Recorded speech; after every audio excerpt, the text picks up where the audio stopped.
Witches, worms and werewolves. It's time to get our horror on. Welcome to your weekly dose of horror news and fun. This is episode 9 of TerrorVision Horror Podcast. I'm your host, Dan McGuinness, and joining me as always is my co-host, Jennifer the Dream Warrior Strand. Together we are two people who love horror and feel the burn of our obsolete Blockbuster memberships. Jennifer, how was your week? I've been like crook, but not crook enough to stay home. But also I've been living this eternal week and a half long hangover. So everything is continuously spinning. I am tired as shit, but I'm not actually sick. So that's my week. Is it a hangover from drinking? I don't drink. Oh, that's not right. For a long time anyway. So I know. It's just been... Because you bought that bottle of Chivas Regal over here, and I've drank it over 2 times now and rebought it for you. Very good.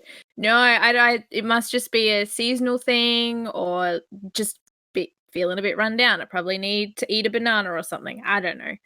I'm not going to do that, but we'll see.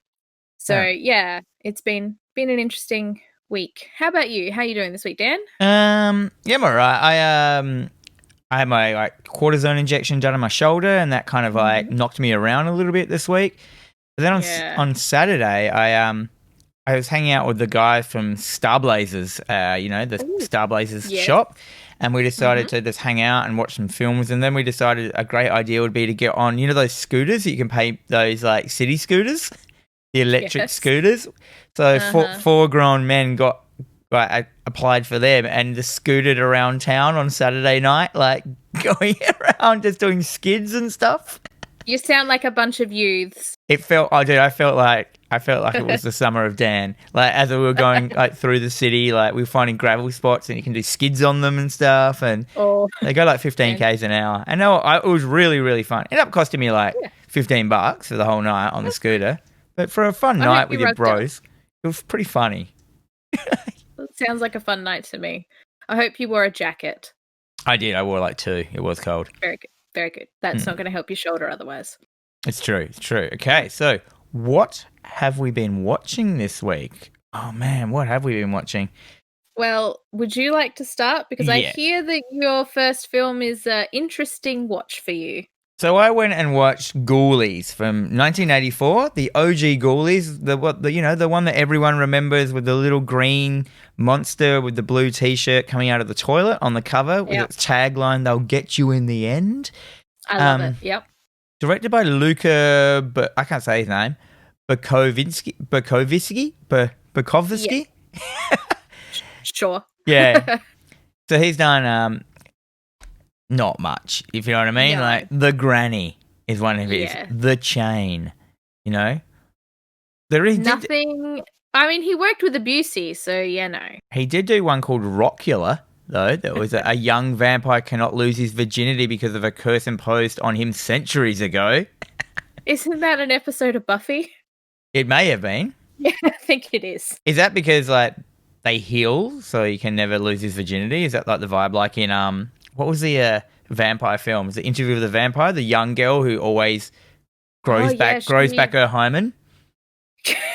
I think she grew back her hair, but the same theory could probably work for the hymen and the hair. Maybe I don't know. Anyhow, anyway, I thought I'll watch a good one. And one from my past that I remember was cool. I'll watch Ghoulies, and my word, that film isn't as good as I remembered it or visioned it. For a start, the Ghoulies are hardly in it. Like, sure. They come up a little bit in there, but the main story of the film is this guy who his father dies or whatever, and he inherits his house, and he basically gets into like Satanism and brings back like the lead satanic leader from the grave, and then that's basically and then the Ghoulies are there. And that they get brought back as well, but it's not about them, and it missed out on just becoming a real cool monster flick, and just was really concentrating on this like weird, like it had this great opening, like it was set in the past, you got the Satanists, they're having this like ritual, and they're trying to bring this monster back to life by like sacrificing a baby, but then like something happens and they can't sacrifice the baby, and then that baby is the main character growing up later. Yeah. And the ghoulies are there, and they go through all this stuff, but like it just doesn't really make sense for a lot of the time. And then when he gets the house back, he just finds a book of Satanism and he just starts doing all the stuff again. Like he just starts going like, oh, I'm going to resurrect, I'm a Satanist now. And his character becomes the bad guy. And he has like there's these weird like dinner party seance scenes where there's all these characters that come into it. There's like a punk dude, and there's like a jock guy, and all the guys are in it. Like, yes, of course. yeah, there's like a greaser guy, and there's a bunch of babes, and there's a cool guy, a depressed dweeb is one of them. It's just their mates. He says, "I'm so depressed," like, Sure. and they had the party scene, but then like the party scene happens and they all go home, and then nothing happens, and then they have another dinner party scene, like where all the same characters are invited back, and then he like kind of lets out the evil there, and then everyone gets murdered by the ghoulies in a very quick, kind of montage scene of events that don't go for very long, right? Then all of a sudden, these like tiny people come. They're like tiny. They're like as big as Mini-Me, like actual actors that are that big, like tiny little people who are also supposedly ghoulies, but they're not. They're just normal people. And they're goodies / baddies, and you're like, what's going on? It has the weirdest pacing in the world. Like every part of it, you're just like, there are so many bits you're just like, this is not needed. Like half this movie is not needed. You just want it to be like a ghoulie fest. You know what I mean? Like with attacks and then one of them's a toy clown for some reason that is possessed, and I was just like, oh my god, like none of this makes sense or is well written or anything. And then everyone dies, and then everyone becomes zombies. And they come back from the dead. And then out of the blue, right at the end, this guy that was at the start of the movie that was like this groundskeeper who had this clearly fake beard, he just appears at the end when they're fighting the lead Satanist, who's a baddie, because the main baddie, which was the main character, decides he's not a baddie anymore and he starts fighting the main, the bad Satanist that's come back from the grave. And this groundskeeper just comes out as a full wizard and just comes in, and they start having power magic battles, and there's no explanation of it at all. And then like the wizard, this groundskeeper wizard with a fake beard, beats the bad guy, and then all of a sudden everyone that's dead is alive again, and they're just fine, and then it's the end, and like no one dies in the whole film. And I was like, what? What just happened? So I was like, oh yeah, it just seemed like the cover, like you feel like you're going to get this great kind of, like critters kind of film or something. And the ghoulies have hardly anything to do with it. Like they're not in all. That's such a shame. Yeah, it's like they're tacked on at the end, and the Satanism storyline goes for so long and it's so drawn out that you're just like, I just don't care. And there's he's got a wife who's like against him, and yeah, he's doing up the house as well. So there's lots of scenes of like renovation, like. So there should have been a lot more ghoulies kind of floating around in this house. You could have done it great. You could have had, like, you just didn't need the satanic thing. Like, sure, you had the satanic thing at the start, which explained the ghoulies, but then it could have been that they just accidentally brought the ghoulies back, and then it was just like, like a night where they were in, like all these set up characters. Could have been the party scene should have been at the end, kind of thing, and then that's when it all goes down, like in like Bad Taste. Not Bad Taste. Brain Dead. There's the party at the end, and everyone. Like, it just had the worst pacing. It felt like I had like 5 acts, and then you just what? Yep. So I need that bit. Fell short. It fell short. I just feel like they've got this amazing cover, a cover that I've now watching it now as an older person. I feel like I'm glad I didn't watch it. I give it 1 star. Like, wow. But that's the thing, like the cover it's iconic. Like I personally haven't seen this film. I actually went and sat down the other day and I'm like, you know what? I'm going to watch Ghoulies because it was streaming on Stan for the longest time. And I sat down to put it on and it's now no longer on Stan. Disappeared. So I didn't watch it. But yeah, I can always remember that VHS cover, and it's just such an iconic cover, and it's one of those things that you pick up and you can only imagine the tomfoolery that is going to come out of this film. So it's kind of It's a little bit disheartening to hear that there is no tomfoolery to the extent that it should be based on the cover. Yeah, it's like they just took bits and bobs from all films and emulated scenes. Like the clown bit is clearly like Poltergeist, that kind of like the clown on the bed, and then like the clown explodes. The best part of the film was the clown kind of exploded out, and there was a monster ghoulie / something inside of it controlling it. But the thing is that thing was moving around in the storyline before even the ghoulies had been like kind of come out. You know what I mean? Like it didn't make any sense. So I was like, oh god, because there's a Ghoulies 2 and a Ghoulies 3, which is called. Its tagline of Ghoulies 3 is "Ghoulies go to college," which is great, and they've got like their little the. When the people pass college and they've got those little hats, what are they called? And there's a fourth one as well. Oh my god, there's too many ghoulies. Like the others might have got it. You know what I mean? Like, but like even the comments here, like people are just like makes absolutely no sense whatsoever. 5 stars. Yeah. I do love it when they say this movie is the worst thing I've ever seen. 5 stars. Yeah, it's basically what that is. But I got to give it though. It's one of the best horror covers I've ever seen. Like the toilet with the monster. It's got pink light coming in from the side, from the right hand side. Oh man, like such an icon. He's so green. Like, I mean, no ghoulies wear clothes in the whole film. I don't know why that one has suspenders and a crop top.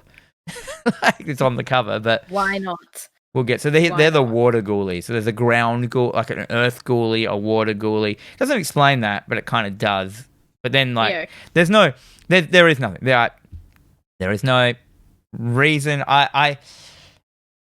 It's known as a classic, but I think it's just known as a classic cover, and I think that's all the film is. I feel like the film got made off from a cover, but like I said, I've had a bad week. We've both had a bad week, so we're probably going to lay harder into these films than we thought they deserve.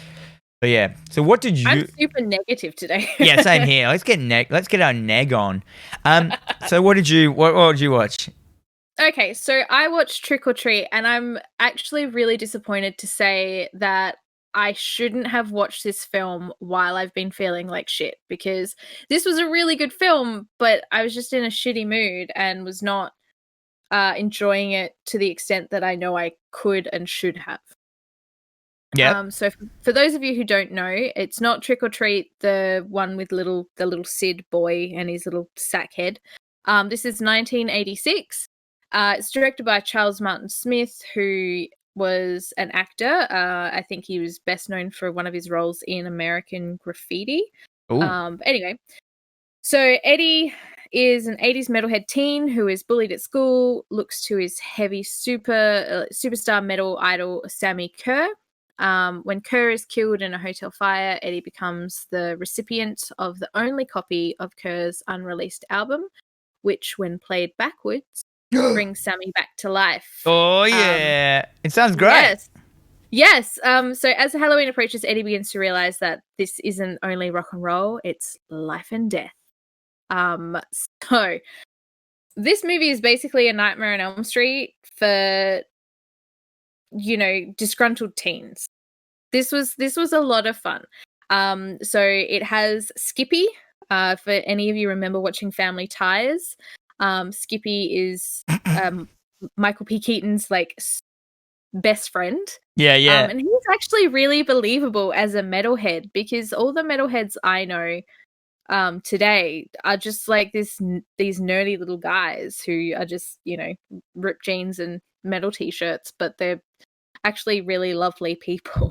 So that's the kind of really cool thing about it. But again, so this musician comes out of the stereo. He's utilizing the electricity around him to sort of attack his victims, and it's basically just fuck shit up, because there's no real reason. Like, he's not coming back for any real reason. Like, he was just this really angsty musician. So yeah, I thoroughly regret not being able to watch this when I felt a lot better. This is the kind of movie that you want to watch when you're with a group of people, you're drinking some beers, you're eating some pizza, and you're all having a bit of a laugh about it. Yeah. Well, there is. Yeah, the cameos are worth it. Yeah, so Gene Simmons was actually offered the role as Sammy Kerr, He turned it down, so he opted to play Nuke, who was a small town local DJ. Nuke. So he was basically just doing his best impression of Wolfman Jack, which is really cool. He did it very well. And Ozzy Osbourne's in it, and he plays a preacher. So Reverend Aaron Gilstrom. Yes. Basically, because this is like peak satanic panic in America. So everyone's just obsessed with metal music and obsessed with like this, falling prey to the satanic culture. Oh, the dark one. Yeah, so and there's Ozzy Osbourne as this televangelist. And he ad-libbed everything. That's pretty tongue-in-cheek, eh? Like, just to have him at the ultimate, like, as Satan scare to every parent as the Reverend. Yeah, and, like, at no point did they script what he was saying, and you can actually tell. So what he's saying is just really, you should love, and we should all love, and don't be horrible, and love and be love, and just Satanism, and just being Ozzy Osbourne. Just being another episode of the Osbournes. Yes. So this is actually a lot of fun. Fastway did the soundtrack. So if I can recall, Fastway is like, I think the guitarist from Motley Crue. How's those names? Like, you got Motley Crue, bloody and Kiss. Flogging Molly. Is Flogging Molly? I think it's like this. So Fastway was like a super group comprised of different musicians, and I think one of them went on to form Flogging Molly. I loved Flogging Molly. Sorry? I loved that band. Yeah, right. Who didn't? Fastway rock band members. Yeah. So Wasp, the lead singer of Wasp, was actually up for the role of Sammy, and he basically came into it going like, yeah, this is a role I want, like, give it to me, like, I've got my band, like, we're happy to do all the music. And they basically came back to him and said, look, I'm really sorry, Fastway signed on to do the music, but you'll be lip syncing to them. And he kind of just went, yeah, fuck you, no, I have a band, like, I'm not doing that. Yeah, I'm not lip syncing another band. Yeah, what's Flogging Molly? Yeah, right. Yeah heaps of good, there's been heaps of people in that band, like, through the years. And yeah, what was the film like? Was the gore there? Like, what was it about? So it just sort of moseyed along in its own little way.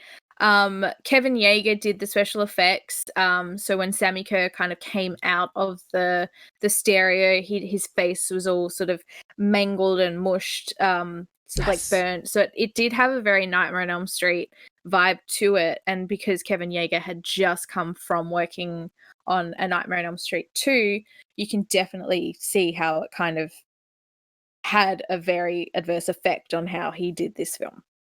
As far as like gore wise, I really don't there's nothing absolutely memorable in it, and I don't know if it's just because I was not feeling 100%, but there's nothing that I can directly say, oh man, this one scene he did like this one thing and it fucked this guy up. Like, it's just not there for me right now. It just wasn't there. Like, yeah, nothing stood out in it. But it was a bit of a slow burn film, as most films are in the 80s. Like, I don't think the filmmaking was 100% there. I mean, this was Charles Martin Smith's first film. He also then went on to direct Air Bud. So yeah, the dog one that plays basketball. Yeah. Oh yeah, now we're talking. So yeah, but I mean, like, again, I would definitely want to go back and revisit this film, and I really hope to do so when I'm feeling better, and then I'm going to come back and be like, okay, I rewatched this, and I'm either going to sit there and be like, this is really good for this, and this reason, or I'll sit there and be like, no, it was pretty bad. Yeah, I'm going to try and get back into the high spirits again from now on in the episode. Like, I shit on the Ghoulies, but the Ghoulies were worth a good shit on. But I'm going to try and have that. Yeah, right. So yeah, I went on to like as I said, I just watched the Ghoulies and it was bad. So I thought I need to cleanse myself.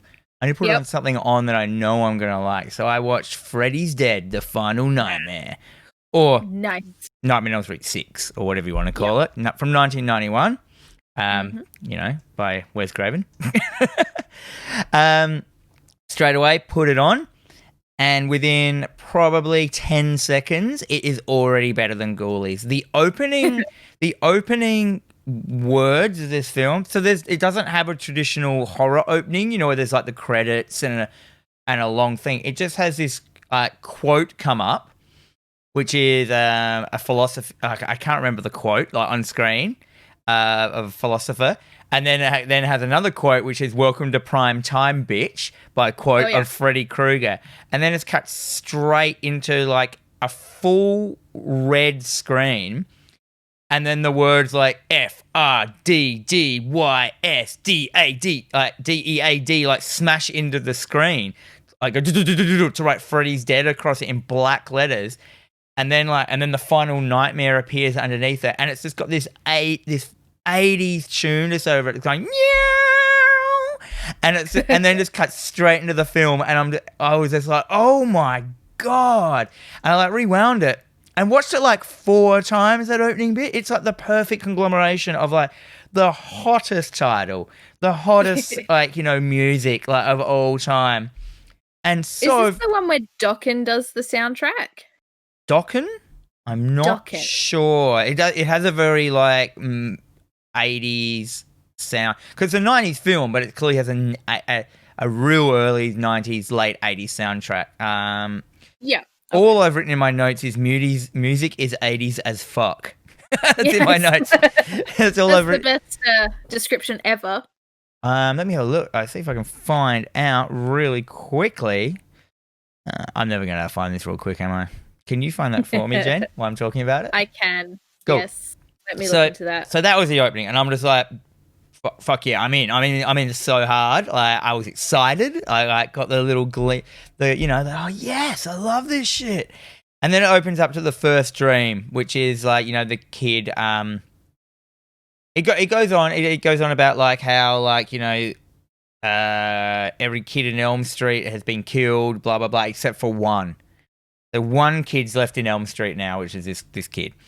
Opens up to a dream sequence, and it's one of those awesome ones. They did really well. Do you remember? It's like the house is falling out of the sky. Yep. Yeah, it's like Freddy comes like the witch of the Wicked Witch of the West. He goes, "I'll get you and your little souls." And I'm just like, this is quintessential Freddy. Like, so good. And then it's one of those ones where he keeps waking up. Like, if you think the dream's over, and then suddenly like the house hits the ground and he wakes up and he walks out of the house after. And then, like, the house shoots into space and, like, just shit like that. And I'm like, yeah, this is like, as good as they could do at the time. But they went real ham on, like, you know, the dream sequences, which is what I want out of a Freddy film. And I was like, yep, this is wicked. Then it cuts to... So it's about Freddy letting this kid out of Elm Street so he can, like, basically bring back... Freddy had a daughter, and he brings back Freddy's daughter through a series of events. And so Freddy can travel out of Elm Street if he's in, like, his bloodline. Oh, some shit. Yep. You know, typical horror. It doesn't matter. It's fine. Yeah. It doesn't matter. It doesn't need to make sense. Yeah, and it has that classic scene in it where they're like, we're not even in Elm Street. And he goes, every town has an Elm Street. And then the sign bursts out of the ground, like Elm Street. And I thought to myself, every town does have an Elm Street. Like, I remember as a kid, because I loved horror, I stole the Elm Street sign from our, like, our suburb and had it in my room. Like, and so you've got that. Then you got like the sickest 90s fashions. These dudes are wearing like low ponytails, the guys, you know, shirts that like, so he's got a t-shirt with an unbuttoned loud shirt on, but the unbuttoned loud shirt is tucked into his pants and it's not done up and shit like that. And I'm just like, this is sick. This is so good. That sounds hot. Yeah. Yep. It's what every lesbian wears now, so. Basically, I assume.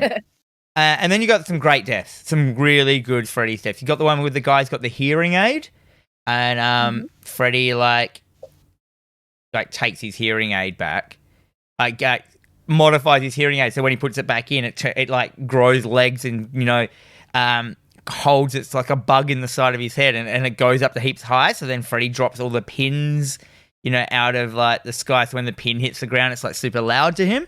And these really elongated death scenes that are so good. And then eventually, and then Freddy gets like the, because he's so sensitive to sound, Freddy gets like a blackboard and he's running his fingers along his claw hand on a blackboard, which he just pulls out of nowhere. But it's so campily acted and it's so good. Like when Freddy's pulling up the blackboard, he's going like, ooh, and all this shit. And it's just like, oh man, it's so good. And then you got the video game death where the kid who's smoking weed gets pulled into the TV, and that looks wicked in itself. Like it has all the cartoon come out. And it's just like, oh man, this is so good. And then then you think, oh, that's it, he's dead. But then it goes this whole video game sequence, and it's just all these. It's just like a massive, like weird Nintendo ad because Freddy's like, "No, I'm playing with power," and like he goes, "You forgot about the power glove," and it's like the Freddy glove as the power glove and stuff, and it's just like, oh man, it's just so good, and it's like the shittest graphics in the world. And there's a bit in it where like Freddy looks at the screen, he's like, "Whoa, great graphics!" I'm like, this is so good.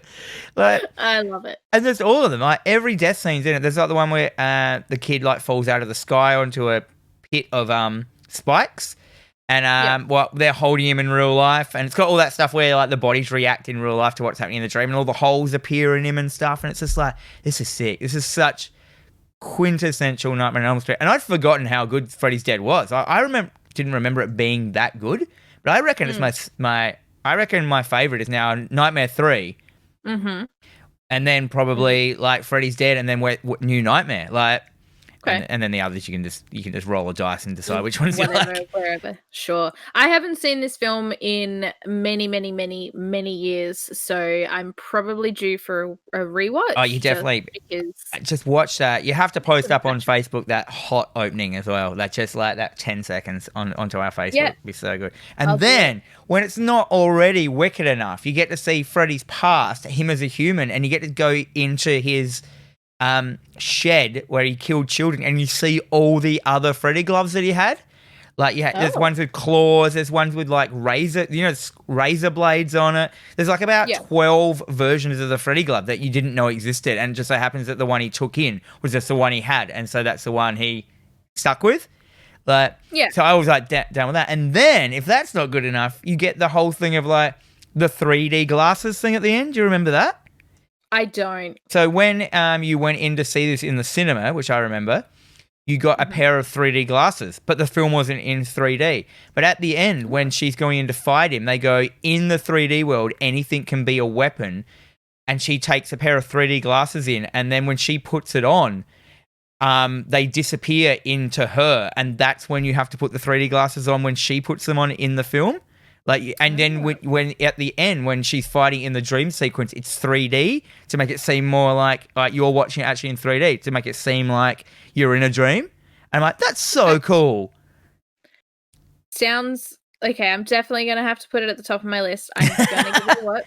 Like, yeah, and of course, you know, at the end, once the 3D bits happens, there's all these amazing 3D shots that I couldn't see because it's not in 3D. But like, you can imagine, like, you know, it's just. Oh man, it just took me to that horror happy place as being a kid again, and just, you know, when like Ghoulies did the thing that thing that you always feared your horror movie would do is you get the horror film, you take it home, and nothing much happens in it. You know that? Like you just like, oh, I know that, yeah. That feeling of like you feel so ripped off because you got this cover, the potential of all these amazing scenes that you imagine could happen, where this film delivers them all and more. It does happen. It happens, and then it happens again and again and again. Yeah, and it's just, it's great. It's great Freddy, and it made me so amped for this new Freddy reboot because they can go ham with this shit. They have to have it set in the 90s or the 80s though. They just need that shit. Like, yeah, and I mean, Freddy is fun. Like, whether Wes Craven intended him to be or not, Freddy is fun.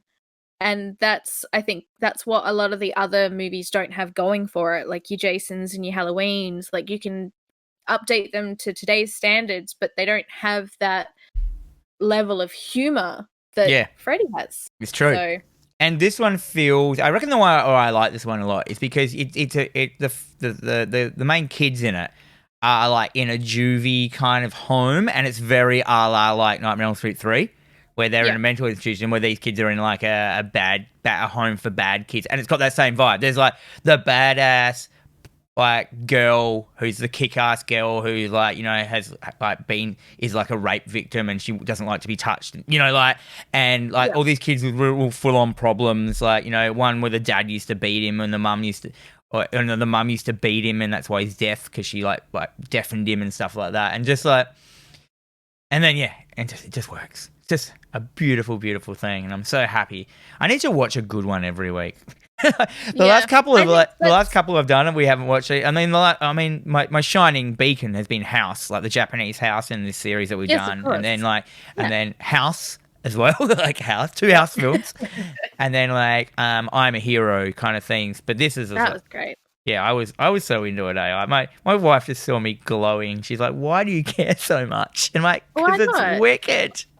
I guess that's the problem, though. I mean, with all these films that we are revisiting or we haven't seen before, it is going to be so hit and miss. And some weeks they're just going to be super negative, other weeks it's super amped, and we'll just have nothing but like good things to say about all these films. Well, the film that we watched this week as our homework, the Funhouse, which we'll bring up later, is like we watched that because this was on a whole bunch of like lists and that doco of all these like deep horror dudes that are like, oh, I love this film, and like we'll get into that, but you know what I mean? Like maybe you just had to be there for a lot of them. Yeah, well, and that's the thing, is I think as well, because I mean, I wasn't around in 1981 when this film came out, so that's, for me, I will look at certain movies and go, well, that's just really a little bit too outdated for me. Like, don't get me wrong, I have a deep appreciation for a lot of films, a lot of genres, and over many decades, but there are certain things that you will watch and you'll just be like, no. Yeah. So that's all right. But I feel I'm going through like all the films now that I haven't got around to watching, and I've done pretty well. Like a lot of them, I was just like, well, I haven't seen this one, but it's fine because it wasn't as good as I thought it was going to be. So then again, there are some ones I've watched recently I've loved. Like a Video Drone was like one I only caught up with recently, and it's one of my favorite films now. Yeah, but I mean, that's the thing as well, like love them or hate them, like we are revisiting all these films that for years and years and years we've had intention of watching but have just never gotten around to it. I mean, that's great. That gives us a fresh take on it. So and the people who love horror look at films differently. We look at films differently to how someone will just like watch a normal film. Like we take into consideration the time. We take into consideration almost as well, if I was a kid watching this, how would I feel? Like, and I actually do that for every film. Like every horror film, I'm like, man, if I was a kid watching this, would I have liked it? And that determines whether I like it as an adult, which is a very strange, because you don't do it to any other genre. Oh, I suppose you do it for kids films, but like. Do you know what I mean? Like it's a weird way of thinking. Like horror people are like a thing. Where us people, we are a different breed of people for sure. Yeah, and we look at them like. To me though, I am not a fan at all of CG horror. Like I am not enjoying it in any way. Like I just want to see the rubberness of everything. I want to see the practical effects. Like. That's right, yeah. I love a good practical effect. Is a hard one. I don't mind using CG in horror films if it's not for like the gore, but when there's CG gore, it feels like it's just you've been ripped off. It's like a cheap, It's true. I mean, take It Chapter 2 for instance. So, one of the scenes that I felt really let the movie down was the scene where she's in the old apartment building with the little old lady. Oh yeah, then she just comes big lady like running out with the titty slopping, and it's just this. It just looked like this CG mess, and that for me just sort of let the film, like it took the film down like an extra notch for me. Yeah, well, but then you look at stuff within the same, like, yeah, I know what you mean. Like just a full CG like monster or scene is just watching a cartoon. Like you just, do you know what I mean? I feel that you had the budget, you could have done something spectacular. Yeah, like have an old lady in prosthetics running, use CG to elongate her arms, so it looks weird, and just make her bigger with CG, and that would look heaps more weird. Yeah, exactly. So I do love practical effects, CG where CG is warranted. Like sometimes you just can't recreate a face splitting open or something. I mean, a lot of the time you get Tom Savini. He can do whatever the fuck he wants because he's just Tom Savini. And just do it. Yeah, there were some shots like in Dusk Till Dawn, like when the bit where the kid kills his dad with the water bomb Like he throws like a holy water bomb onto his dad, and it's like the whole half of his face melts, like half of his head, and it's just a massive rubber. It's just a made up like a mannequin or whatever, and it turns around, but it's all animatronic and it's all bleeding, and it looks so good, and it never will not look good because it was real. And that's the thing as well. So you look at all these films. So like take for instance, Body Melt, which is an Australian melt movie. That none of that's CGI. None of that is CGI. Street Trash. None of that is CGI. That's all practical effects. I think you're missing out on mentioning Society. Society. Yeah. I apologize that the Society was not the first movie. Don't be a butthead, Jen. Clearly being a butthead. But there was no CGI then. They did an amazing job.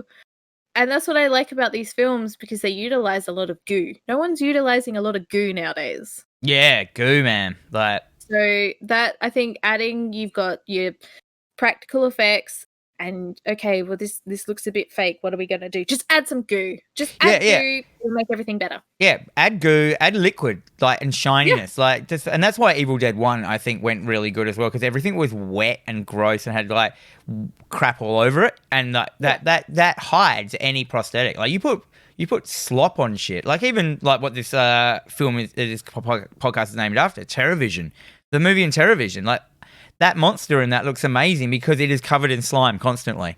It is. And if that didn't have that slime on it, it would just look like a dry mess. It would look like a nasty dry mess. Exactly. Anyhow, what was your second film, Jen? Oh, Dan. Oh shit. You had a palate cleanser film. I had a film that was so terrible. It was so bad it was good. I hated it, then I loved it, then I hated it, and I spent maybe a solid 20 minutes ranting about it. To whom? The cat? No, to my lovely wife, who I convinced to watch it with me. I'm like, you're going to love it. It's like, here's the premise. Okay, so here is the premise. To celebrate their graduation, the teenagers... Wait, you haven't said what it's called yet. Oh, I'm so sorry. Fuck.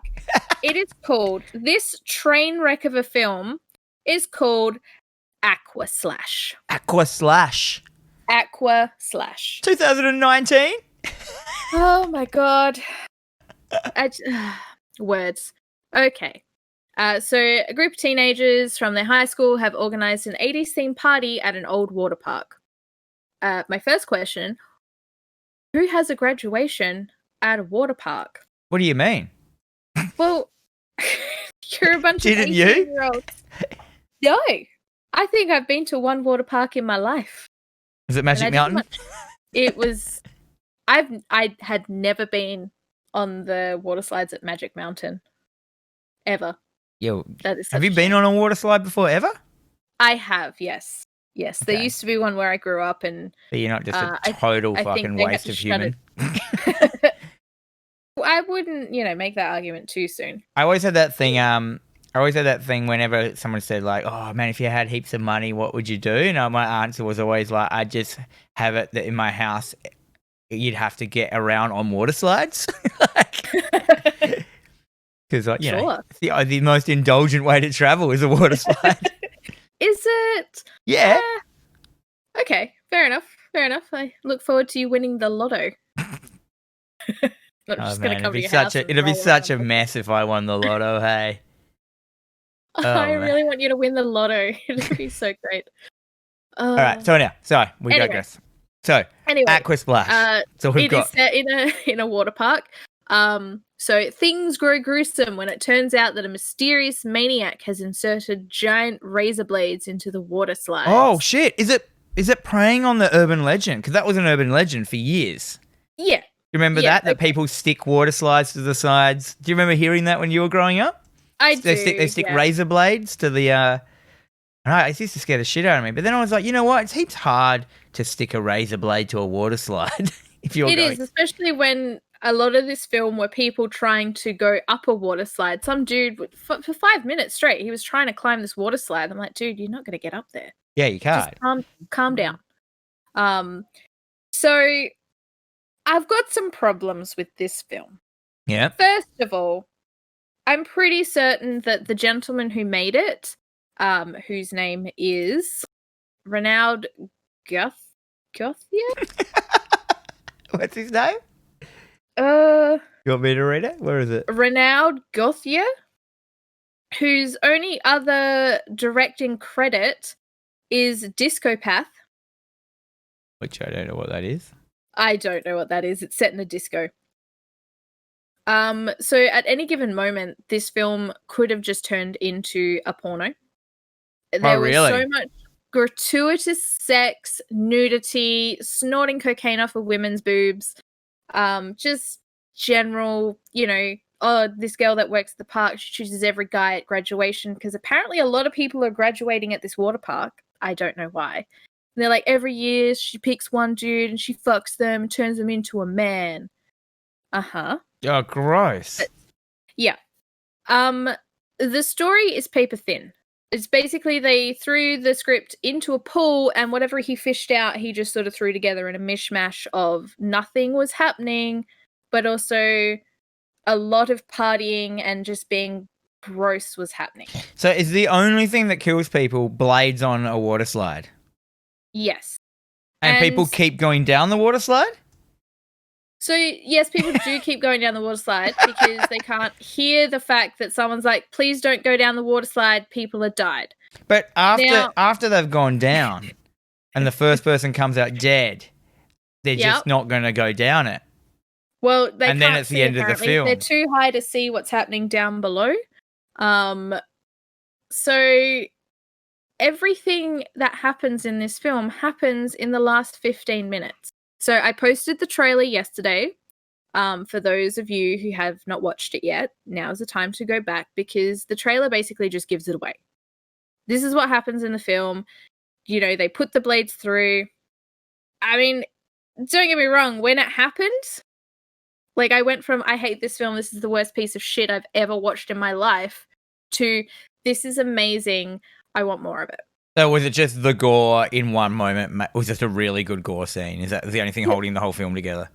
Does they have one idea as well, and that's the idea they had, but they just stuck an hour and a half before it? Yeah, they basically, the film's not even that long. It's like an hour and 10 minutes. So a lot of nothing, like a lot of nudity and sex happens. A lot of drugs happen. A lot of really terrible dialogue. Some kid finds a Walkman in the sand and it has nothing to do with the story, but then it does, but it also doesn't. There's a strange dude in a male crop top, which I think that we need to bring back the male crop top. They need to be back. They are back. You've seen it? Like, they're back in gyms. Gyms, right, the males are back in the crop tops. That doesn't count. This guy who was wearing It's only a matter of time. You know that every fashion is dictated by gym fashion. And you know what? I'm going to call it out now. Dion, I need you to be wearing a male crop the next time you go to work. Thank you very much. Oh, Dion. Anyway, Dion will save the day. He will bring male crop top to the gentleman. He will. And he's got the body for it. I've seen that boy without a shirt. Does he? And he's buff. Oh, I'm going to have to check that out next time. People don't know who we're talking about. It's just one of Jen's workmates. Yeah, he's a lovely guy. But this young lad, he's wearing a male crop top and he's got the worst Goku wig I have ever seen. I don't know why his hair is that way. Is it a wig?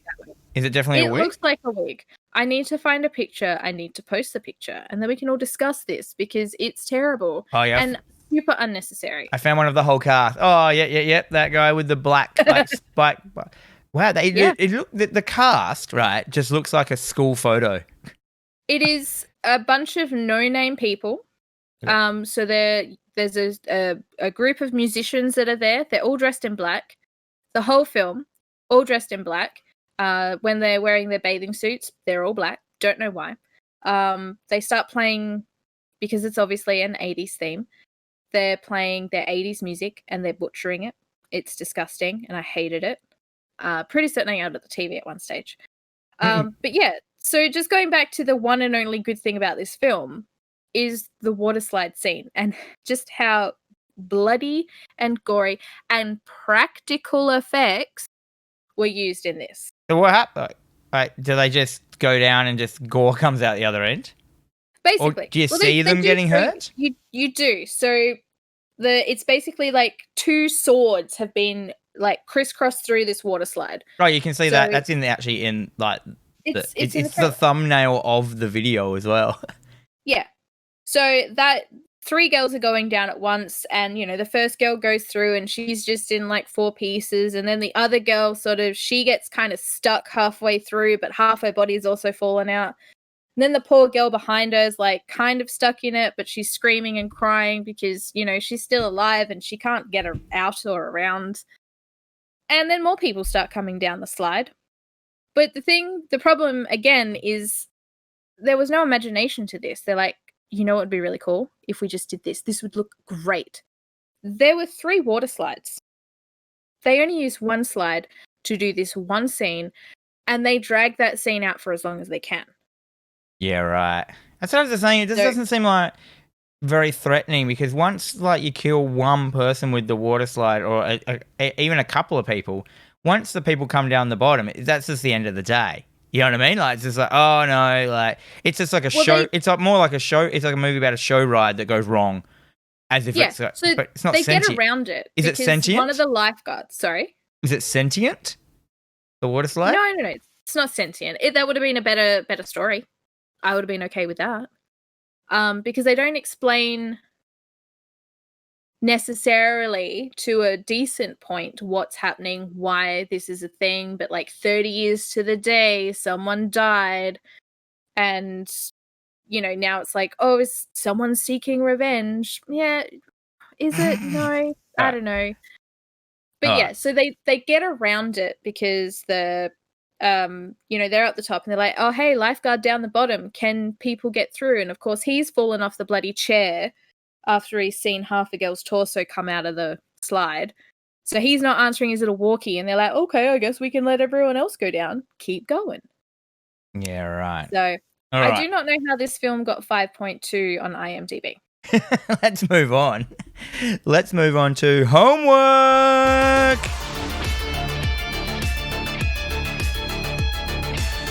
Yes, every week, Jennifer and I set ourselves a horror movie to watch as homework, and then we review it together the following week. And this week, we watched The Funhouse, directed by Tobe Cooper. I didn't look to see what year it was. 1981, and so he has done films like The Texas Chainsaw Massacre and Poltergeist and Salem's Lot. And we decided, well, there's some pretty great films, so let's check out The Funhouse. People keep talking about this Funhouse film. And yeah, Jen, what did you think? I hated it. I'm so sorry. I'm such a negative Nancy today. I didn't like it. I was so bored. So for those who want to know the story is a bunch of two couples go to a fun fair, and they go, hey, I heard that our mate stayed in the fun house all night after the place had closed. Let's do that. And I'm like, why? Okay, cool. And they're just using it as a spot so they can bang next to each other, which you could do anywhere. Yep. It doesn't look comfortable or anything. So they stay in this fun house, and of course the people who run the fun house are horrible people, and it just turns into like a night survival kind of story. What's weird, I thought straight away, is it opens with a shower scene that and you've written the same notes here as well. It's very very psycho. It is a direct rip-off of Halloween. You know, the POV shot, and he goes and he puts the mask on, and then he's walking in the mask to his sister who's in the shower. But also, what 10-year-old boy is okay with walking in while his naked sister is in the shower? The thing is, it shows full frontal nudity of this girl's boobs, and I thought she was like 10 years old. I thought she was like 12, and I'm like, oh my God. And then my wife's like, well, back then they had different laws, and she wasn't. I looked up, she's 21 in the film. And I'm like, oh wow, like they've just chosen this super young looking actress, which made me feel awkward as fuck straight away. I was just like, oh, and yeah, she stresses at this little brother for he plays a prank on her, like makes out to stab her in the shower with a rubber knife. And she like stresses at him like, you're a dickhead, and like, I'm going to get you back and all this stuff. And then The brother, though, is amazing. He is basically an exact clone of Dustin from Stranger Things. Did you notice that? Yeah. Like Yes, I did. He dressed exactly the same. His hair was the same. He was just... And I'm like, did Stranger Things... Like, could it be they homaged this character? Because he's pretty similar. Like, I think so. Like, I mean, everything in the 80s was homaged by Stranger Things, so who can really say? But yeah, 100%. I'm like, hey, that's Dustin. yeah. That's cool. So the main characters I thought were the worst characters in the world. So there's the main girl and her boyfriend, and then the main girl's friend and her boyfriend. Can I also point out that they were on a first date? This girl was on a first date with a guy, and then, you know, they're making out in the funhouse and her top's off. That's what happens on a first date. Yeah, she got her boobs out a lot, the main character. She did. And then the other girl didn't. He probably thought. Anyhow, they get locked in this funhouse, and then they witness a murder in the funhouse where one of the carnies murders one of the other carnies or some stuff. Yeah, and which later on you find out that he is like a hideously disfigured man who looks like a bat. Yes, he's got like 3 noses. He did have 3 noses. I was impressed with the 3 noses. What did you think of him? I loved it. But again, like he was done by, was it Rick Baker? So Rick Baker, who did Videodrome, he did An American Werewolf in London, and he did the Thriller video, the Michael Jackson Thriller video. I really liked the effect, and can I just point out that he was covered in goo? Yeah, he did have a lot of... There were bits where there was like snot coming out his nose and stuff as well. When it revealed his face... Because he has a Frankenstein mask on for half the film, which I thought was kind of weird and cool. And when they reveal his face, I actually yelled out, "Jesus Christ!" when I saw it. It was like, so... I was expecting, like a Jason Voorhees under there or a Toxic Avenger, with an eye or whatever. Yeah. But when it was like this absolutely non-human, yet screaming fucking chud of a man, and I was just like... And I was like, oh, Jesus fucking Christ, that's terrifying. Yeah. Oh, yeah. And the fact he's like a sexual predator as well. Was he, though? I think he was just a little bit upset and maybe a little bit embarrassed that, he just... Yeah, I suppose. There is a scene that you see him getting wanked off. Mm-hmm. And it just happens very, very quickly. I know, and he gets paid out about it, and that's why he murders the lady, because he came too quick in the wank-off. Yeah, and he paid her $100 for something that lasted like 2 seconds. So I'd be pretty pissed off too if I was a deformed being. Yeah, I know. That had $100 to burn. Yeah, right. Fuck you. One of the other things I noticed is the main girl in it. She did a whole bunch of shots where she just stared at shit for ages, and there was no reason for her to stare. Like really long shots. It was like, just looking. It wasn't even setting her up for anything in particular. She was just staring up. It was like they were trying to build like a suspense, or that there's something like she can sense something's not right about this place. Stuff. But no, they didn't even. And then also we've got to mention as well, the boy, the little brother, he sneaks to the the carnival because he wants to go. So he's there independent. And he kind of susses out that his sister is locked in the funhouse, and he spends half the film trying to get her out.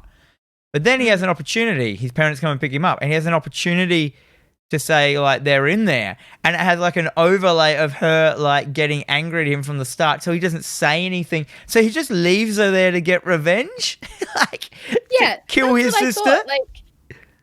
He spent all this time, banging on the doors, trying to open the doors, is trying to get into the car, and he just can't get to her. And then he's caught by one of the carnies, and they call his parents. His parents come and get. I'm pretty certain that his mum was a bit of a shit mum as well. Yeah, she said something really strange. She was drunk. Yeah, she said really strange lines, like she's super disappointed in her daughter, and there's no reason to be disappointed in her. Yeah. So I'm guessing this kid had the opportunity to be like, oh, look, she's in there. But he then was just thinking about all the horrible things that she'd said. And he's like, no, you can suffer. I'm going to go home. because it labels it in the write up that rebellious teen Amy, and I'm like, she didn't seem very rebellious, eh? No. If anything, she was like, I don't think it's a good idea if we go and stay in the funhouse. Like, why are we doing that? Once again, why would you? But what I did like, the opening credits to this were quite cool. Do you remember that was just all the funhouse, like, so when you go to like the show or the fair, and you have those like horror rides that have those animatronic, monsters. And it was just all them shot on a black screen, just with the credits coming up, just one at a time. And I thought that was really cool. I was like, I was really into those. Like, that was some good thing. And well, I mean, a lot of the props, some of the props used, so like the ventriloquist dummy that's in the little boy's room, it belonged to Shari Lewis. Like, they borrowed a lot of stuff from Shari Lewis, who, if anyone is old enough to remember, she was the ventriloquist from Lamb Chops. Oh, that sheep. Yeah. Oh, nice. Yeah. So this, I was like, is she a horror fan? I had to look it up because I would have been like more impressed by was she? her. But no, she just had all this stuff, and the producers were friends with her, and they're like, yeah, you can borrow my stuff. Well, that's cool. Apparently as well, like Tobe Hooper reused heaps of like the props when he did Billy Idol's music video Dancing With Myself. And I looked it up, and you can see like the animatronic like things from the Funhouse just in the film clip, just in the background with like bloody old Billy Idol like cruising along. I mean, a lot of that stuff as well, like all the animatronic stuff, I think Tobe Hooper acquired it and he ended up just buying it for the film, and I think he just kept it. So, well, a lot of that stuff you could reuse in like other films and stuff like that. But the big thing that blew my mind is when I was looking into it is that Tobe Hooper actually turned down Steven Spielberg when Steven Spielberg asked him if he wanted to direct E.T. and he goes, no, sorry, I want to direct the Funhouse instead. So, but then, really I mean, like, sorry to say, but you made the wrong choice. I know. But again, E.T. wouldn't be E.T. if it was directed by Tobe Hooper. Imagine what it would have been. He truly would have lived up to the role of the extra testicle, as we used to call him as he was young. But he did work later on with Steven Spielberg on Poltergeist. So yeah, I mean, and Poltergeist, mate, you can't go wrong with Poltergeist. Texas Chainsaw, you can't go wrong. Poltergeist, you can't go. I haven't actually seen Salem's Lot, and I assume it's Neither okay. have I. But just there's such a miss this film was to me. But it came so recommended. Like, I know. I feel, I mean, this film was 1981, so it wasn't quite, I wouldn't technically consider it an 80s horror. It's in that weird sort of fine line between 70s and 80s horror, because if you notice, so The Burning that we watched last week, that was 1981 as well. That so had much a completely different vibe. Yeah, so much better. It still had that very 1970s horror vibe. Like, the soundtrack alone, you could just be like, if this was an 80s film, it would have had like this really cool like synthwave kind of vibe to it. It didn't. It had that very orchestral kind of. Yeah, I can't even remember the music, hey? That yeah. It's no Freddy's Dead. And it never will be. So this, yeah, like I was really sad because like a lot of peers I know and people I like highly like take into high regard, they love this film, and I was so bored. It was 40 minutes in and nothing had happened. Well, they're not actual killers in it. Like, they're not people sinisterly trying to hurt people. The only reason they start getting hunted is because they go in and steal the wanking money of that monster. Like, they steal his money. Like the horrible money. The horrible teens steal the poor disfigured dude's money, and then they witnessed the murder for one. So they witnessed him killing someone, and then they stole the money. These people are the scumbags, not the carnies. Yeah, and the carnies were great. Like, the guy who looked after the main mutant guy, I can't remember his name. He was a great looking carny. He looked like a carny. He sounded like a carny. He was like, his name was Gunther. Gunther? Gunther. Oh yeah, Gunther was the name of the monster, wasn't it? Yes. But yeah, the carnies are all suitably like inbred and white trash. Like everything that you want a carny to be. They were. But I mean, could we have been too hard on it?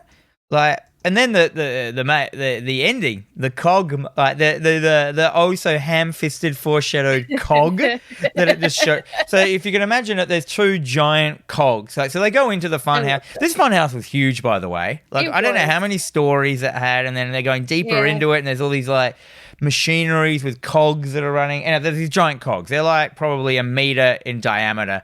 There's two of them going for some reason, and you're like, oh, clearly someone's gonna go into that. And so she kind of beats the monster Gunther, and he's like, she hits him back into this chain and kind of knocks him unconscious. And then, for no reason, he's on this conveyor belt going away from her. She's like going, oh my God. And she just keeps walking with him, getting closer and closer, giving him an opportunity to wake up. And she spent the whole film trying to get away from him. She's finally beaten him. He's unconscious. And instead of trying to get away, she just stays with him and follows him. And is then super surprised when he comes to and grabs her. I know. Oh my God, this girl was not bright. Oh, yeah. And of course he gets... I actually thought the cogging didn't look very good. I was expecting like a chopped in the cogging. I thought there was going to be a chopped in half or something like that, and it ended up just being screaming for like 400 minutes. Like, yeah, he went into basket case level of screaming. Biel. Yeah, he did. Actually, he did. He was very basket case in the fact he was a mutant. He was a normal person, and all he could do was scream.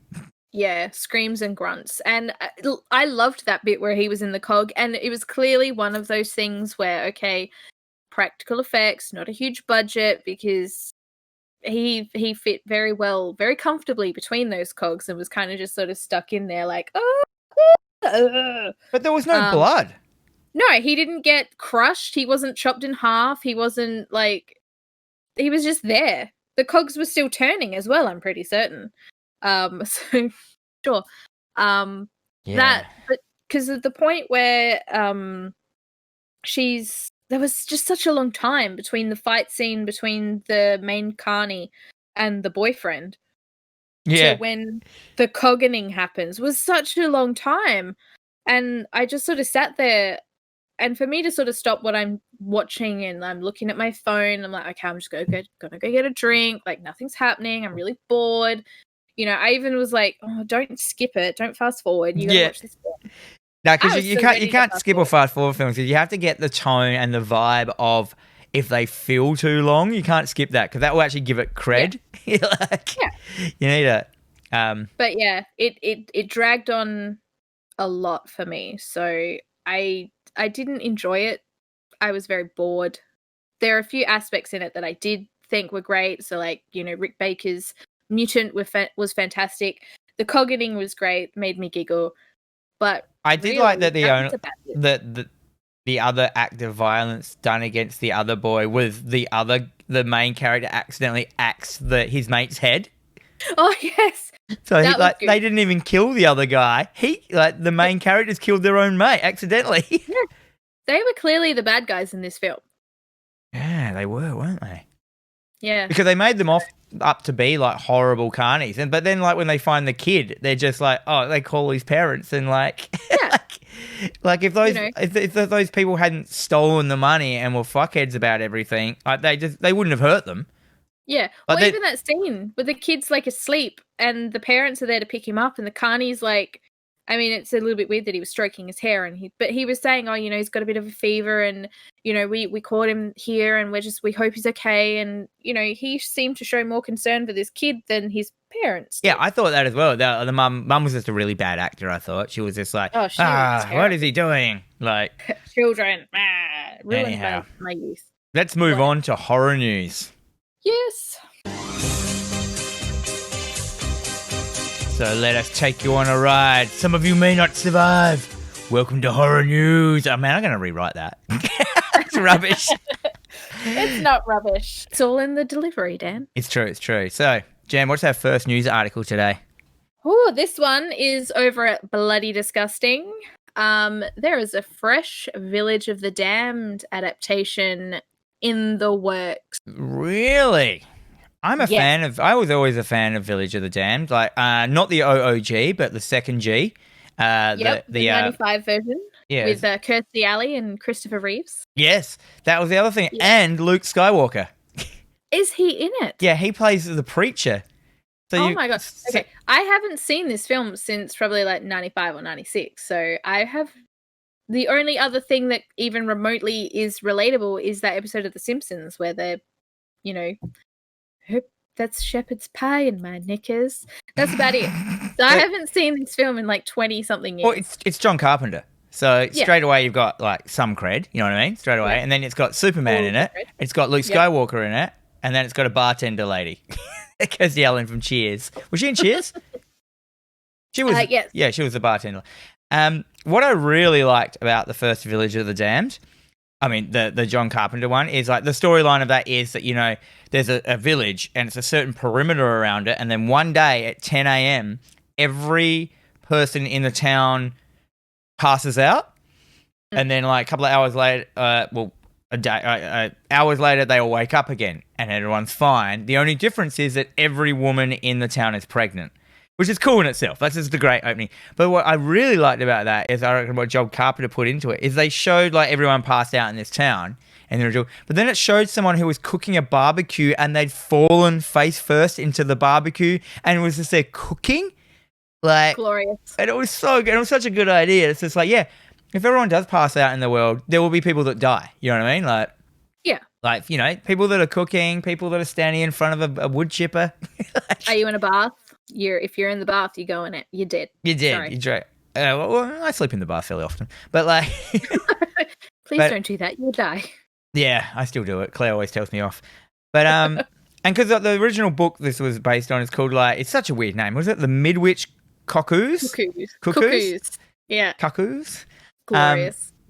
But I was a massive fan. I really like Village of the Damned, the John Carpenter one. I've got the poster here still. It's in my poster roll, which one day, everyone's got their poster roll of posters they're going to put up one day again. Yeah.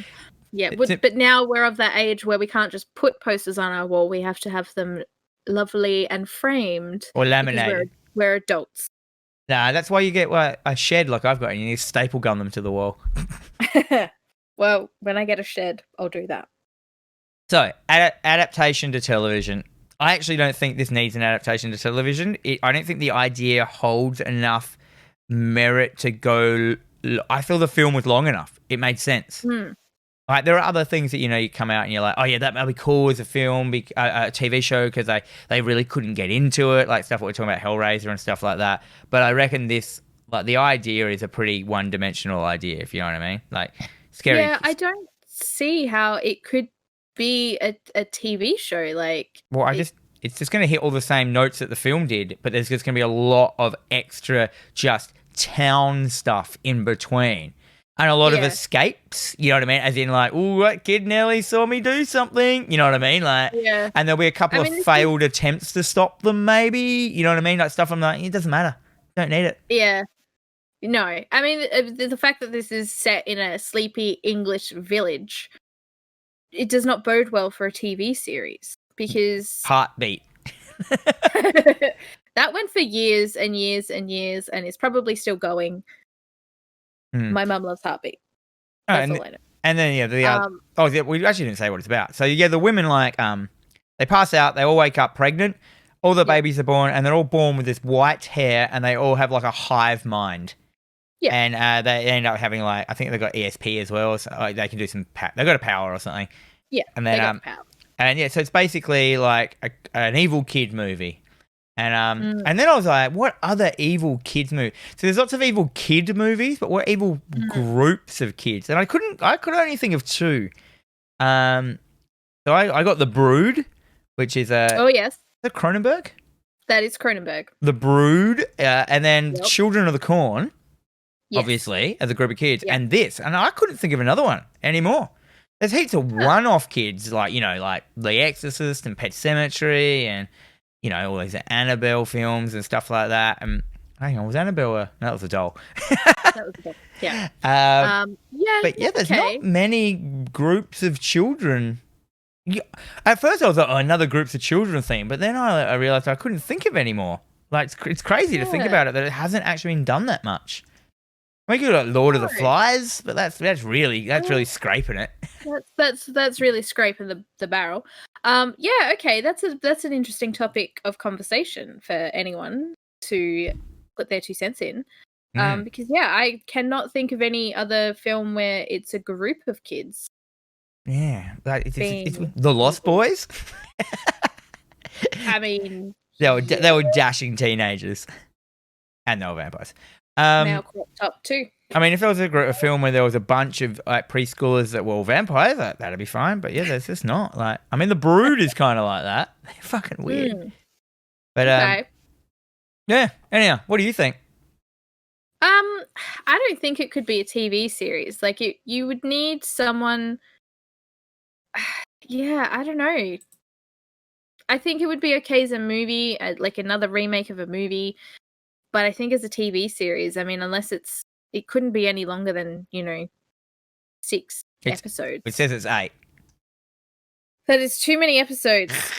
That is too many. What are you doing? Especially if they're like those 45-minute episodes that everything is these days. Yes. Like, or an hour. It's like 8 hours of watching, like hiding from children. No, just bring back the telly movie. Just make it 4 hours long, 2 episodes. You're done. You're done. Yeah. Yeah, I'm a fan of a British 6 episodes, spaced, stuff like that. But anyway. It's the perfect amount of episodes. That way, there's no lollygagging. You're not, messing around, just stretching out the story. Just get it over and done with, and move on. Lollygagging. Now that's a word. What does that mean? Yeah. Gagging on a lolly? Oh, yeah. Oh my god.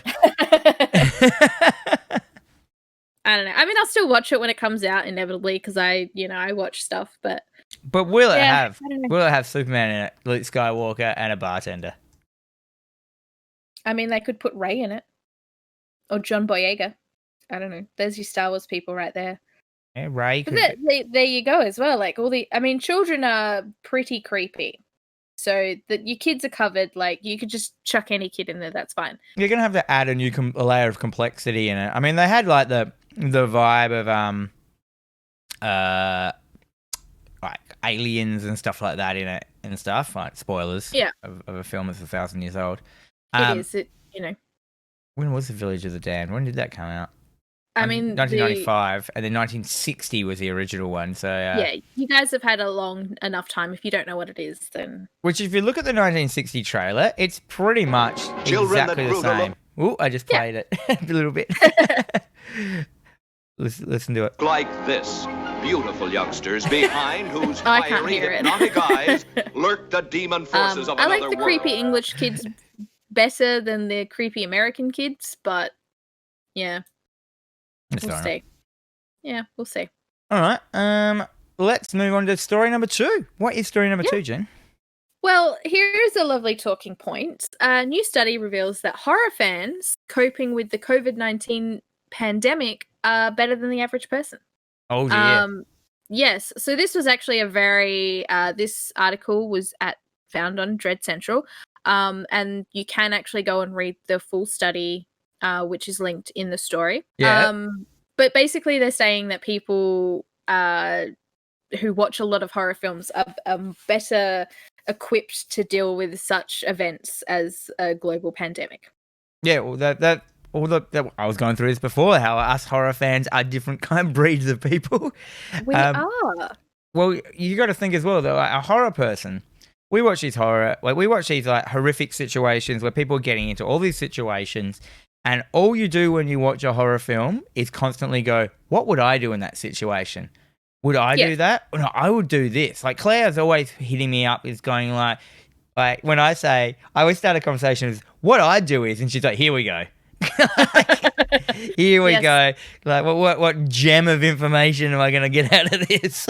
I love it. And but that's what horror fans do. That we constantly analyze the situation on what to do. And how many times have you thought about how many times have you walked into a Bunnings and gone down like the tool section and worked out your best tools to dismember certain horror genres with? That's the chainsaw I would get if I needed to get a chainsaw, because it's light, easy to maneuver, and you're getting it because of like what would be the easiest way to dismember a zombie or a monster with that chainsaw. That's how I choose all my tools. Well, and that's even just how now, horror people think. It's true. I mean, even now, like I will determine how good a product is by could I murder someone with it?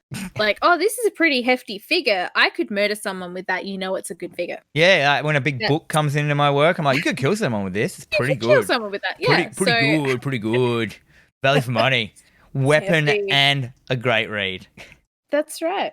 But yeah. So it is interesting because this particular article has cropped up a couple of times, but it's nice to see that someone's actually done a study on it. So, but one of the quotes is, if it's a good movie, it pulls you in and you take the perspective of the characters. So you are unintentionally rehearsing the scenarios. That's what I just said.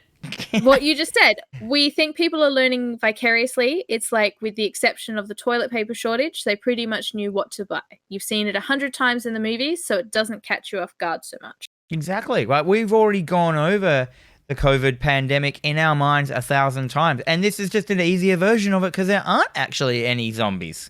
True. This is just a zombie apocalypse that we're like, well, I don't even have to worry about like certain weapons and stuff like that. All I had to worry about was toilet paper, and exactly. And people would. But I mean, as well, like they were talking about people. It was an article that cropped up a few years ago. They were about people who suffer anxiety and depression, who generally watch horror movies as a form of escapism, and it kind of calms people down, which I think is very relevant and a very interesting sort of take on it as well. So, yeah, it's nice to see. It's such a weird vibe, horror fans, horror film movies. I lightly was getting into this just coincidentally at the start of the show, and just like that whole fan base of horror people, just so rad, so loving of the craft of like their idols that make these films, and they follow these actresses and actors and special effects. Like, there's not many other film genres that people follow the special effects artists. Like, it's a lot, like, as well. Like, Tom Savini is a household name. Like, I think even if you're not hugely into horror, most people know who Tom Savini is. I mean, he was on The Simpsons for Christ's sakes. Like, they put him in an episode of The Simpsons as himself. So, you've made it when you're on The Simpsons. I mean, us horror people are ready for COVID, but then, today, the other horror story was that Kanye's running for president officially. Did you know that? That scares me. That's crazy. I'm done with people, because that is the silliest thing I've ever heard. So was Trump. It's true. As from what I understood, someone was saying, because I can't read these things. Like, I have a limit where I'm not allowed to consume any more new media, because you get angry. I get frustrated. Yeah. And then I get ranty, and then I'm not pleasant to be around, apparently. Oh. But from what I understand, his votes are going to go to Trump. Because I'm pretty certain him and Trump are friends. Or so. I don't know. Please correct me if I'm wrong. I probably am wrong. Yeah, let's stop this. This isn't what this. No one comes here for political advice. Let's. But then I mean, back to this with like the thing. So then you've got horror. I mean, then you've also got like this whole doomsday prepper thing as well, which is also probably leading a little bit into this kind of thing. Like, I mean, I know doomsday prepping isn't horror based, but some of it is. You know what I mean? Some of them are like they talk about the zombie apocalypse. Some of them talk about like the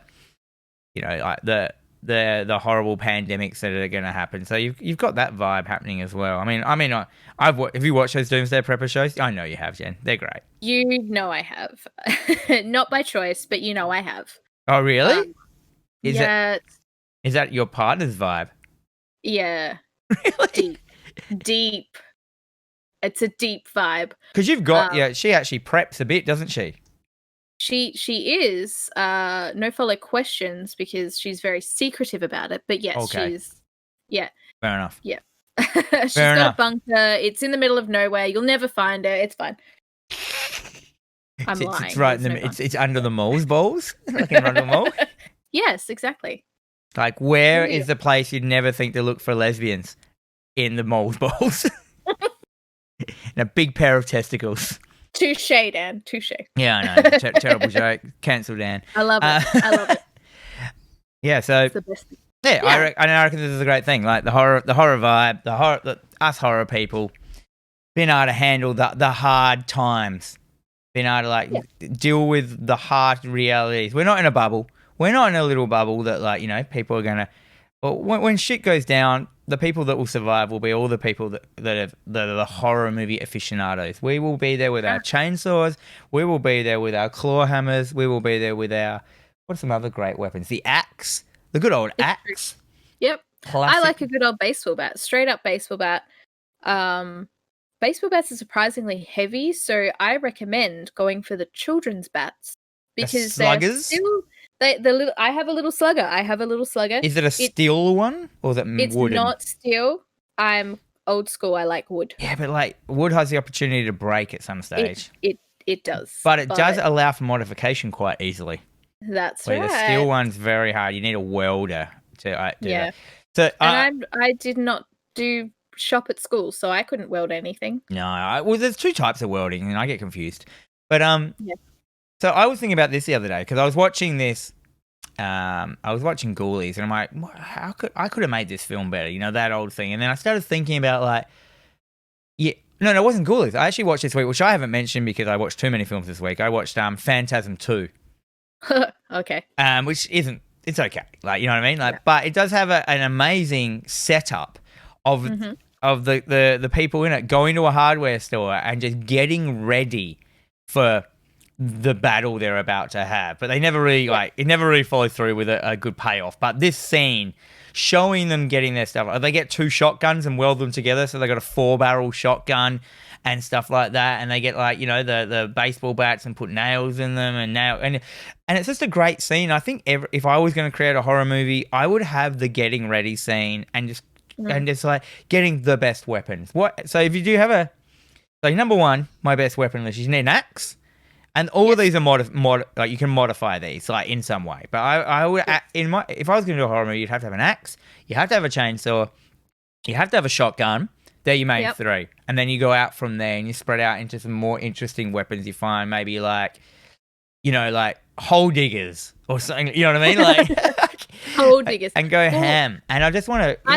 you got to go practical as well because I think what a lot of people don't realize is how heavy some of these things are. And for someone like you and me, I got a back problem. You've got a shoulder problem. We probably couldn't wield half of these bloody...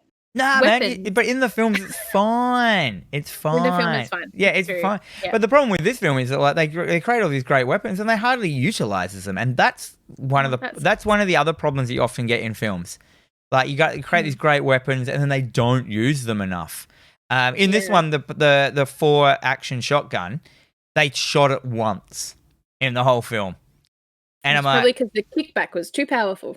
Oh, well, it was just are you kidding me? Just have have a scene which involves a whole bunch of minions that you get to do a gratuitous gore-off scene to use all your weapons the most you possibly can. And that's the same with Ghoulies. None of the Ghoulies got hurt in the Ghoulies. They didn't smash any of them.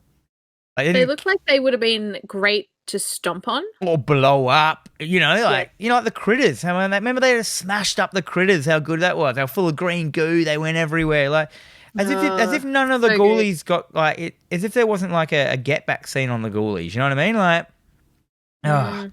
You might have to just watch the second one, see if it gets better. I don't know. I did this as a basket case, and it was horrible. I mean, you did do basket case. I didn't do 3. You didn't do 3. Maybe give the second Ghoulies a go and see what you can get out of that. See where to go from there. Maybe. It's true. All right, what are we going to watch next week? We have a gigantic list here we've been conglomerating. We do. However, I thought that we could watch The Relic. So The Relic is a new Australian horror and it actually releases on Stan July 10th. So it's getting really, really good reviews. So it's a new release horror. I think it might be a good opportunity. When is July 10th? So this Friday? Yeah. That will give me a whole weekend to watch it. The Relic. Australian horror. Not a series, is it? No. All right, let's do that. That seems like a good idea. And people at home, you can watch this with us. Yeah, it's streaming on Stan. So steal a friend's password or whatever. But yeah, just check it out as well. We'll all do it together. Exactly. So Stan, July 10th. Yeah. The Relic. Okay, I know nothing about this. All I know is I'm reading the word here. I'm going to look it up. What are we looking at here? Like, is it? It's very haunted. It's a. Oh, is it a remake of The Relic? As in, like that old 1997 film, which had that great cover with like the red cover, like the person. Are you sure? Because that was a horror. Yeah.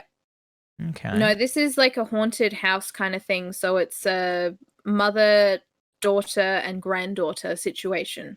So they go to look after the grandmother, who's a bit dottery, but turns out she's not as dottery as they would think she is. They look dirty on the cover.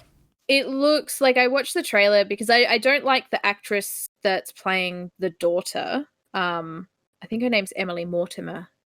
That's probably not who I'm thinking of, but the girl that's in The Relic, I don't like her. It is. Okay, it is Emily Mortimer. Mortimer's a pretty good name for a horror actress. It is. Yeah, right. Mortimer. So when the trailer popped up a few weeks back, I was like, nah, I don't like her. I don't want to watch a film with her in it. But then I actually watched the trailer and I just thought, shit, yeah, I got to watch this. This looks great. This film to me is fully a horror movie I would kind of usually avoid. Like, it just doesn't look like there's a monster in it at all.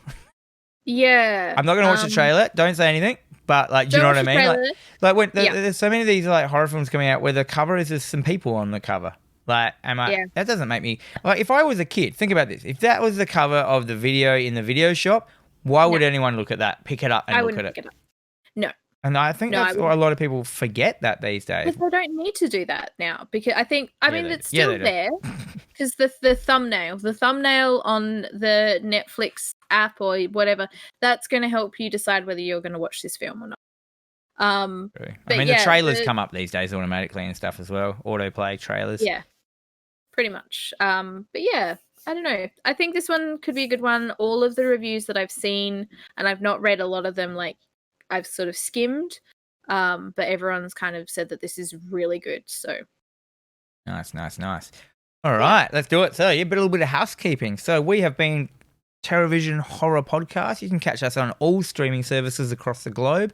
And if you like what you've heard today, please leave a comment, follow us and leave us a star rating or a thumbs up, whatever podcast service you're using. Just help us out a little bit. We're a new podcast, so we need all the help we can get. And if you do like what you hear, give us a help. Give us a hand, mate. Tell your friends. Tell your friends. Tell your wife. Tell your kids. We also have a YouTube channel, so go over there and follow us over on YouTube if you prefer to listen to your podcast on YouTube, which I found out a lot of people like doing. Which is a strange thing to me. So we have a VOD version of this that goes up every Tuesday. And it's just the same show, but like with a background. So go over there if you like that. Please follow us, give us a thumbs up and leave us a comment over there. We also have a TerrorVision Instagram, which is TerrorVision Pod, at TerrorVision Pod. We also have an email. Send us an email, terrorvisionpod@gmail.com. We'll answer it. Maybe. We will. Have you got any personal housekeeping, Jen?